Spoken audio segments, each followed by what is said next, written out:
दीप्ति चौरसिया। झारखंड और महाराष्ट्र के विधानसभा चुनाव के नतीजे आ चुके हैं और अगर हम झारखंड की बात करें तो झारखंड ने लगभग सभी एग्जिट पोल को गलत साबित करते हुए हेमंत सोरेन की सरकार की वापसी हुई है। हेमंत सोरेन वापस सरकार में आए हैं और सबसे बड़ी बात यह है कि झारखंड के लिए चुनाव बहुत महत्वपूर्ण थे। झारखंड के लिए चुनाव इसलिए भी महत्वपूर्ण थे क्योंकि इन चुनाव के पहले झारखंड की राजनीति में कई सारे बड़े बड़े बदलाव आए। खासकर अगर हम झारखंड मुक्ति मोर्चा की बात करें तो झारखंड मुक्ति मोर्चा में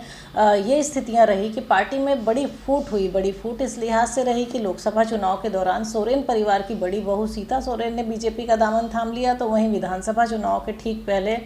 या कह सकते हैं कि विधानसभा चुनाव के कुछ पहले पूर्व मुख्यमंत्री चंपई सोरेन भी जो है जेएमएम को छोड़कर चले गए। ये चुनाव इसलिए भी कठिन दिखाई दे रहे थे क्योंकि मुख्यमंत्री हेमंत सोरेन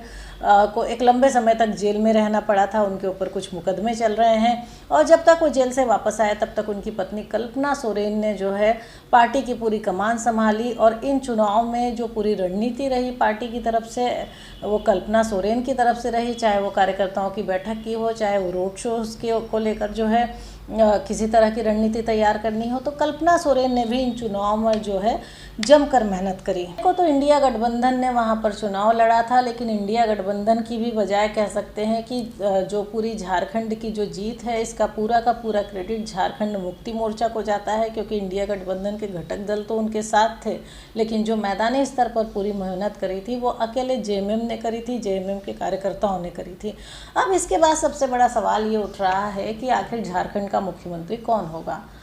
अब हालांकि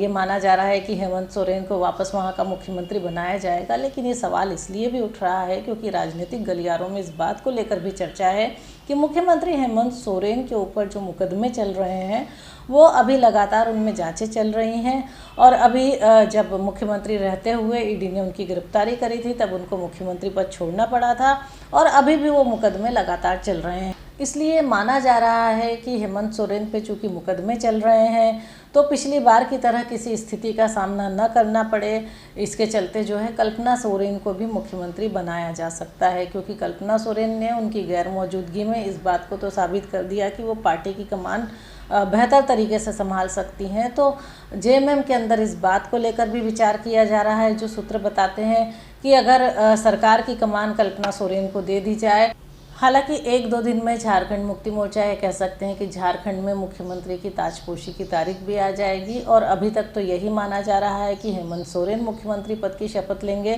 लेकिन जो सूत्र बता रहे हैं कि पार्टी का एक धड़ा इस बात पर भी विचार कर रहा है या इस बात को भी सोचा जा रहा है कि अगर हेमंत सोरेन की जगह कल्पना सोरेन को कमान दी जाएगी